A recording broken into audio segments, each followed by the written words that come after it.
falar sobre a minha jornada nessa temática ESG, ela começa por falar sobre a minha essência, falar sobre a minha criação.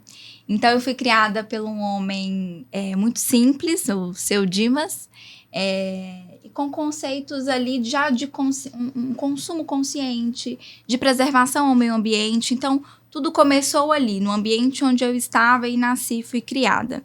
E outro ponto também interessante em ressaltar é sobre a minha identidade.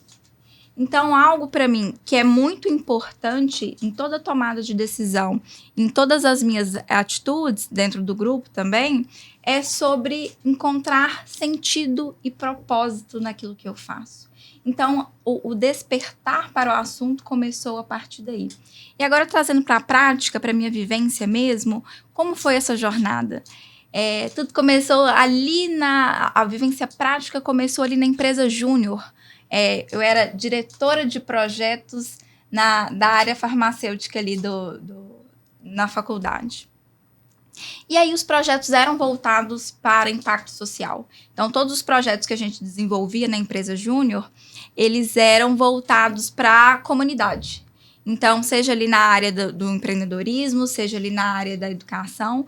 E isso me despertava muito prazer. Muito prazer e satisfação pessoal. E aí, é interessante, né? Porque eu comecei a perceber que farmácia não era para mim. Eu comecei a me descobrir de outras formas e fazendo um trabalho voluntariado, que foi a empresa Júnior nessa época.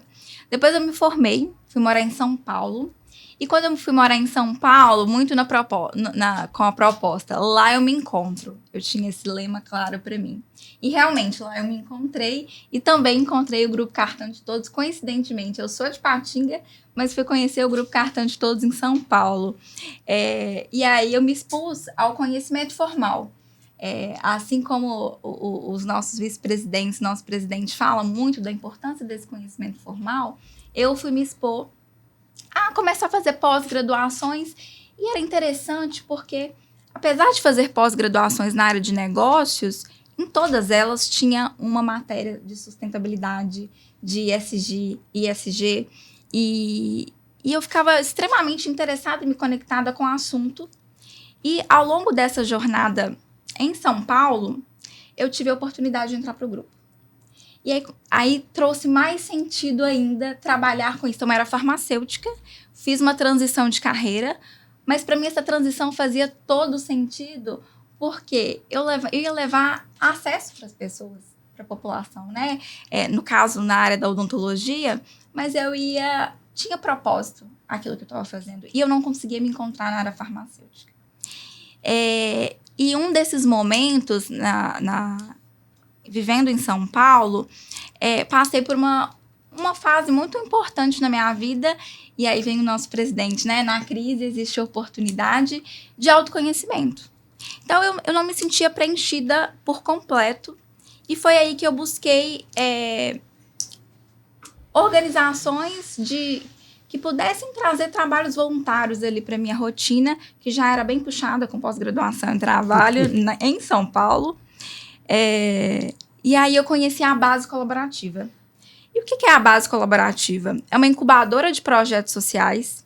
E dentre um desses projetos sociais que a Base Colaborativa incuba, um deles se chamava Rizoma, que era um projeto e hoje é um instituto.